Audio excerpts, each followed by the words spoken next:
నమస్తే వనక్కం అందరికీ. ఏ అమ్మాయికైనా long hair అనేది ఒక డ్రీమ్. అలాంటి లాంగ్ హెయిర్ మనకు కూడా కావాలి అని అనుకుంటాం కదా.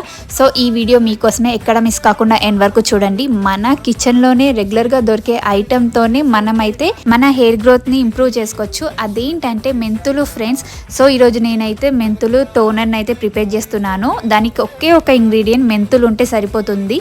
అండ్ దీని అడ్వాంటేజెస్ అయితే చాలా ఉన్నాయి. హెయిర్ గ్రోత్ అవుతుంది అండ్ హెయిర్ షైన్ అవుతుంది. డాండ్రఫ్ ఏదైనా ఉన్నా కూడా అది రిమూవ్ అవుతుంది. స్కల్ మీద ఇచ్చింగ్ ప్రాబ్లమ్స్ ఉన్నా అండ్ గ్రే హెయిర్ ఉన్నా కూడా వీటిని అన్నిటినీ రెడ్యూస్ చేస్తుంది. ఒక్కటి కాదు, చాలా అంటే చాలా బెనిఫిట్స్ ఉన్నాయన్నమాట ఈ మెంతులతో. ఇంకా లేట్ చేయకుండా మెంతులతో హెయిర్ టోనర్ని ఎలా ప్రిపేర్ చేయాలో చూసేద్దామా. నైట్ మొత్తం నానబెట్టిన మెంతులని బాయిల్ చేయాలన్నమాట. మంచిగా ఒక 10 minutes వరకు మరగనిచ్చి దాన్ని చల్లార్చిన తర్వాత ఇలా స్ప్రే బాటిల్లో తీసేసుకొని హెయిర్కి అప్లై చేయడం. ఇది చాలా సింపుల్ ప్రాసెస్. ఇది వచ్చేసి 10 to 15 days అయితే స్టోర్ అయి ఉంటుంది. ఈ వీడియో నచ్చితే లైక్ చేయండి. ఇలాంటి ఇంట్రెస్టింగ్ వీడియోస్ ఇంకెన్నో చూడాలనుకుంటే ఛానల్ని సబ్స్క్రైబ్ చేసుకోండి. Bye bye.